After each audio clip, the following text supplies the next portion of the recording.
Rich director. Well இவர் வந்து ஒரு படத்தை இயக்குறாருன்னா படம் கண்டிப்பாக ட்ரெண்ட் ஆகும். இவருடைய ஸ்பீச்சஸ் ட்ரெண்டிங்கில் இருந்துகிட்டே இருக்கும். ஒரு அற்புதமான ஒரு டைரக்டர், நிறைய சக்ஸஸஸ் கொடுத்தாரு. வெற்றிமாறன் சாரோடைய இயக்கத்தில் நடிகராகவும் ஒரு வடிவம் எடுத்திருக்காரு. டியரஸ்ட் நெல்சன் சார் இந்த மேடையில் please everyone put your hands together for Nelson sir.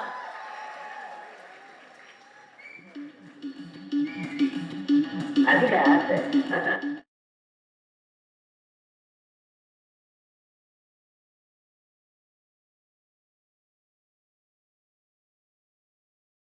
எல்லாருக்கும் வணக்கம் சார். ரொம்ப பிளைண்டாக இந்த நார்மலாக நான் ரொம்ப ஆடியோ லான்ச் எதுவும் போனதில்லை. என்ன பேசுகிறதுனே ஐடியா இல்லை. அப்படியே ரேண்டமாக பேசுகிறதா தப்பாக இருந்தால் மன்னிச்சிருங்க. ஃபஸ்ட்டு இந்த ஆடியோ லான்ச் வந்தது முக்கிய காரணம் என்னன்னா, சார் வந்து இந்த வெற்றி சார் வந்து ஒரு 6 மாதத்துக்கு முன்னாடியே சொல்லிட்டாரு, நீங்கள் வந்து என் சம்மந்தமாக எதுவும் வர வேண்டாம், பட் ஒரே ஒரு படம் இருக்குது, அந்த படத்தோட ஆடியோ லான்ச்சுக்கு போட்டு கண்டிப்பாக வரணும்னு சொல்லி. மாஸ்க்கு எதுக்குன்னா அந்த மாஸ்கோட ஐடியா அப்போ பேசும்போது சொன்னார், இந்த படத்தில் இருக்கிற ஐடியாலாம் அப்படியே பேக் டு பேக் கவினும் சொல்லியிருக்காங்க. அந்த கதையை கேட்கும்போது ரொம்ப குதர்க்கமாகவே இருக்குது. இது அவருக்கும் இதுக்கு என்ன சம்மந்தம் இருக்குன்றதே தெரியல. சார் நீங்கள் எப்படி இந்த படம், அதனால தான் உங்களை கூப்பிட்டு ஆடியோ லான்ச்சு அப்போ தான் சொன்னார். அதோட இந்த மாதிரிலாம் ரொம்ப விபரீதமாக யோசிச்சது யார் அப்படின்னா, விக்ரன் சொல்லிட்டு ஒரு டைரக்டர். அப்போ தான் சொன்னான், கவின் தான் சொன்னான், ஆனால் ஆளே கொஞ்சம் ஒரு மாதிரி தானே இருக்காங்க அப்படின்னு சொல்லி. இல்லை இதை யோசித்ததோட மூஞ்ச பார்க்கணுன்னு எனக்கு ரொம்ப நாள் ஆசை. அதுக்கப்புறம் ஒரு நாள் வெற்றி சார் ஆஃபீஸ் போகும்போது தான் பார்த்தேன். இவன் வந்தால் பார்த்தா எல்லாமே மேட்ச் ஆகுது, எல்லா கிரைமும் டோட்டலாக பார்த்து நான் சொன்னேன், இதை அப்படியே எடுக்க முடியாது சார். எப்படி சார்னா, இல்லை சிலதெல்லாம் கொஞ்சம் கம்மி பண்ணி தான் எடுக்கணும். இவன் சொல்கிறதே இவ்வளோ இருக்குது, இவன் நிறைய சொன்னால் அதெல்லாம் கண்ட்ரோல் பண்ணி கொஞ்சம் கட் பண்ணி தான் எடுக்கணும் அப்படின்னா, விக்ரன் இந்த மாதிரி பயங்கரமாக யோசித்ததே ஒரு பெரிய விஷயம். அதை சொல்லி இவ்வளோ பெரிய டைரக்டரை ஏமாத்துறது அதோட பெரிய விஷயம். அதுதான் நான் எதிர்பார்க்கல. பட் ஆனால் அது அப்படி இப்படி இப்போது கொஞ்சம் நடுவில் எல்லாருக்குமான படமாக மாற்றிருப்பாங்கன்னு நினைக்கிறேன். இல்லை, உனக்கு அதில் ஒரு கஷ்டம் இருக்குல்ல. ஓகே. அப்புறம் நிறைய இந்த படத்தை பற்றி நானும் கவினும் டிஸ்கஸ் பண்ணுவான். அப்பப்போ சொல்லுவான் படத்தை பற்றி. சொல்லும் போதெல்லாமே வந்து நான் அவன்கிட்ட சொன்னது ஒன்று தான், எனக்கு இந்த படத்தை சம்மந்தமாக நான் கேட்டது பார்த்தது எல்லாமே வந்து ரொம்ப ஃப்ரெஷ்ஷாக இருந்தது, ரொம்ப புதுசாக இருந்தது. எதுவுமே ரெகுலராக இந்த ஃபார்மேட்டாக அந்த மாதிரி இல்லை, ரொம்ப ஆஃப் பீட்டான ஒரு ஃபிலிமு. பட் அந்த படத்தில் வந்து ஒரு நிறையா அந்த ஒரு டார்க் காமெடிக்கான ஸ்பேஸ் இருக்குது. ப்ளஸ் அதை ரொம்ப நல்லாவும் எக்ஸிக்யூட்டும் பண்ணியிருக்காங்க. அது சில சீன்ஸ் எல்லாம் பார்க்கும்போது இது ரொம்ப நல்லா இருக்கே, எதுக்கு நம்ம இந்த மாதிரிலாம் நமக்கு தோணலை அப்படின்றது. பட் அப்புறம் யோசிச்சு பார்த்தா தோணாமல் இருக்கிறதும் சம்டைம்ஸ் நல்லதுதான்ற மாதிரி இருக்கு. ஏன்னா ரொம்ப வைல்டாக யோசிச்சிருக்கான். பட் அதை எக்ஸிக்யூட் பண்ணி பார்க்கும்போது ரொம்ப கன்வின்சிங்காக இருந்தது. அதனால் வந்து எப்படி எனக்கு நான் அங்கங்கே கொஞ்சம் பிட்ஸ் அண்ட் பீசஸ் பார்த்துருக்கேன். பார்க்கும்போது எனக்கு ரொம்ப பிடிச்சிருந்து. ஸோ உங்கள் எல்லாருக்கும் பிடிக்கும்னு நினைக்கிறேன். இன்னொரு விஷயம் என்னென்னா, ஃபஸ்ட் டைம் வந்து வெற்றி சார் ஒரு படம் ப்ரொடியூஸ் பண்ணி கொஞ்சம் என்ன சொல்கிறது, இது எப்படி சொல்கிறதுன்னு தெரியல சார். ஏன்னா எதாவது சொல்லி அது வேறு மாதிரி ஆகிடும். ஏன்னா கொஞ்சம் இப்போது ரொம்ப ஒரு என்டர்டெயின்மெண்ட் ஜோன் நார்மலாக ஒரு ப்ரொடியூஸ் பண்ணார்னா அதுக்குள்ளே வந்து சோஷியலி கன்சர்ன்டு ஃபிலிம்ஸ் தான் நிறையா இருக்கும். அது அந்த மாதிரி இருக்கும். இந்த படத்துலேயும் அது எட்ஜி இருக்கும்னு நினைக்கிறேன். பட் ஆனால் அதோட கொஞ்சம் ரொம்ப நிறைய என்டர்டெயின்மெண்ட் ஜாஸ்தியாக இருந்தது இந்த படம். அதனால் அதை கூப்பிட்டுட்டு இதை பற்றி என்ன நினைக்கிறீங்க அப்படி சொல்லி கேட்பார். எனக்கு இது எல்லாமே கரெக்டாக இருக்குது சார். பட் இது கவினோட ஹீரோ கேரக்டரைசேஷன் கூட ரொம்ப கிரேவாக இருக்கிற மாதிரி இருந்ததுன்னா அதெல்லாம் இவர் தான் அந்த கருப்பெல்லாம் கொஞ்சம் சரி பண்ணியிருக்காருன்னு நினைக்கிறேன். அந்த கிரேலாம் ஆக்சுவலாக அவன் பேச்சை கேட்டிருந்தா டோட்டலாகவே வந்து விக்ரன் வந்து கவினை எப்படின்னா, கவினோட ஹேட்டராக இருந்து படம் ஒரு கதை படம் எப்படி பண்ண முடியுமோ அந்த மாதிரி இருந்தது. இது டேய் இவன் யாருன்னு நல்லா விசாரிச்சுக்கோ, உனக்கு முன்னால் யாராவது வேண்டாதவன் யாராவது இருக்கானான்னு சொல்லி. அதுக்கப்புறம் நான் அதே கதையை 3rd டைம் கேட்கும்போது சார் வந்து அந்த இதெல்லாம் கட் பண்ணி பக்காவாக பண்ணியிருந்தாரு. ஸோ என்னென்னா, அவங்க ஏதோ ஒரு இன்டர்வியூவில் பார்த்தேன், ஆண்ட்ரியா மேடம் சொல்லியிருந்தாங்க, எல்லாருக்குள்ளேயுமே ஒரு பிளாக் இருக்கும், எல்லாருமே கெட்டவங்க தான் அவன் சொன்னதாக சொன்னாங்க. அவன் எல்லாமே டெய்லி ஏஞ்சி கண்ணாடி நிறையா பார்ப்பான் போல இருக்கு. அந்த மாதிரி ஆக்சுவலி எல்லா கேரக்டரும் அப்படி இருக்கு. பட் என்னென்னா அதோட இந்த படத்தில் இருக்க புதுசும் அதுதான் அதில் வந்து எனக்கு பிடிச்சதும் அதான். ஏன்னா நம்ம ஒரு படம்னா இவன் நல்லவன் கெட்டவன் இல்லாமல் அவன் எல்லாருமே ஒரு பாரபட்சம் பார்க்காம எல்லாரும் மூஞ்சிலே அடிச்சிருக்கான் அந்த மாதிரி. ஸோ இது வந்து ஒரு நியூ எக்ஸ்பீரியன்ஸாக இருக்கும் இந்த படம். ஸோ அஃப்கோர்ஸ் வந்து ஜிவி இருக்கும்போது அவரோட மியூசிக்கு ப்ளஸ் ஆர்டி சார் இருக்கார். இவங்க இப்போ இந்த படத்தோட நான் ட்ரெய்லர் பார்க்கும்போது வந்து எனக்கு தெரிஞ்சு கவின் நடித்து வந்த படங்களில் இப்போ ரீசெண்டாக டெக்னிக்கலி ரொம்ப சவுண்டாக இருக்கிற ஃபிலிம் வந்து இந்த படம் தான் என்னால் அதை ஃபீல் பண்ண முடிஞ்சுது. அப்புறம் கவினோட லுக் அண்ட் எவ்ரிதிங்கும் ரொம்ப சாலிடாக இருக்குது. இன்னொரு விஷயம் கவின் பற்றி சொல்லணுன்னா, ஒரு படம் வந்து ரொம்ப கமர்ஷியலாக இது ஓடுமா ஓடாதான்றதை தாண்டி இதில் புதுசாக என்ன இருக்குது, நம்ம என்ன பண்ண முடியும், கொஞ்சம் எக்ஸ்பெரிமெண்டலாக இருந்தாலுமே அதை தைரியமாக நம்பி உள்ளே போகிறது, அடி வாங்கினாலும் வாங்கிறது, சட்டை முதுகில் எனக்கு இப்போ அவுத்து பார்த்தா நிறைய காயம் இருக்கும்னு நினைக்கிறேன். அந்த வலிக்கு மருந்து போட்டு நமக்கும் அப்படியே கை ஆறிடும் அந்த மாதிரி. பட் ஆனால் என்னென்னா இது இன்னைக்கு கொஞ்சம் ஒரு மேலே கீழே போயிட்டு வந்தாலும் நான் என்ன நினைக்கிறேன், கொஞ்சம் லாங் ஸ்டாண்டிங்காக பார்க்கும்போது இந்த எக்ஸ்பீரியன்ஸ்லாம் போக மேபி ஆஃப்டர் ஒரு 5-10 இயர்ஸ் வந்து ரொம்ப ஒரு சாலிடான பொசிஷன் வந்து சினிமாவில் இருக்கும்னு நினைக்கிறேன். ஏன்னா ஃபிலிம் பை ஃபிலிம் வந்து அவனோட ஆக்டிங்காக இருக்கட்டும், ப்ளஸ் அந்த ஒரு கதைக்குள்ளே இருக்கிற ஒரு கிராஃப்ட்டுக்குள்ளே இருக்கிற மெச்சூரிட்டி வந்து கொஞ்சம் கொஞ்சமாக டெவலப் ஆகிட்டே இருக்குது. மேபி இன்னைக்கு எப்படி வேணால் டெசிஷன்ஸ் போன படங்களுக்கு முன்னாடிலாம் மாறலாம். பட் ஆன் லாங் ரன் வந்து ரொம்ப long way to go Kavin. All the best.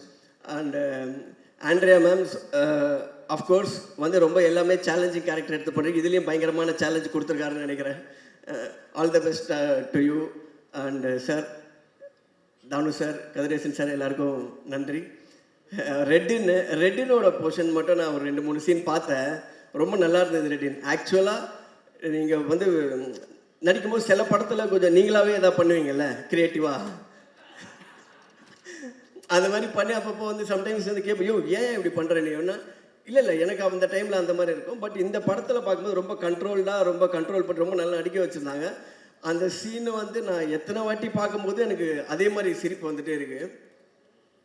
அதனால் இதுக்கு அவள் இந்த படம் வச்சு இன்னும் ஒரு 3-4 படம் வந்துடும். அதோட அந்த 2-3 பேரை போட்டு தள்ளிட்டு திருப்பி இன்னொரு படம் அப்படியே போயிட்டுருக்கு. Anyway all the best. ஒரு டீமாக வந்து இந்த படம் வந்து பெரிய சக்ஸஸ்ஃபுல்லாக வரும் அப்படின்னு சொல்லி எனக்கு தோணுது. So all the best to team. Thank you so much. Thank you sir. Vijay Sethupathi sir, வணக்கம் sir. Thank you sir. Thank you. Nelson sir, ஒரு ஃபியூ கொஸ்டின்ஸ் உங்களையும். அர்ச்சனா, நல்லா இருக்கீங்களா? நீங்களும் இந்த படத்தில் நடிச்சிருக்கீங்க கேள்விப்பட்டேன். ஆமாம் சார், நீங்கள் வழக்கம் போல் ரொம்ப நல்லா நடிச்சிருக்கீங்க. நான் கவின் கிட்ட கேட்டேன்.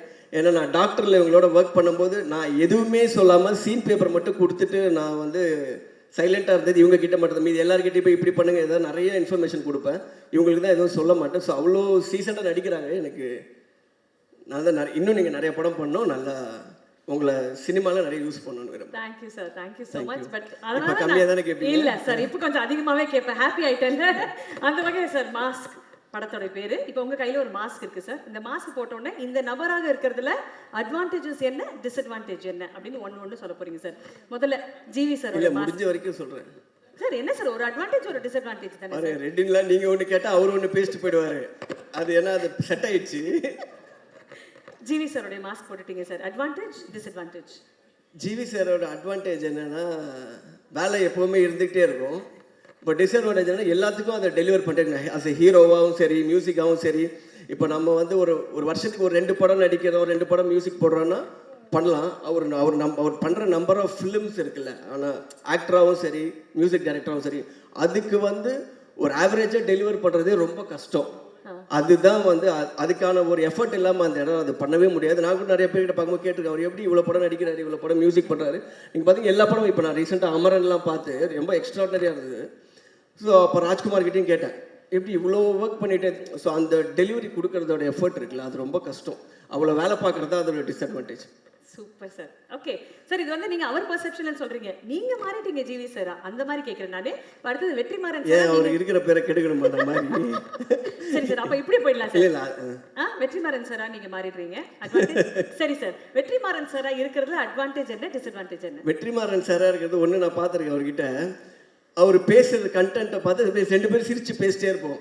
5 நிமிஷத்துக்கு அப்புறம் தான் எனக்கு தெரியும் அவர் ஏதோ சோகத்தை சொல்லிட்டு இருக்காருன்னு.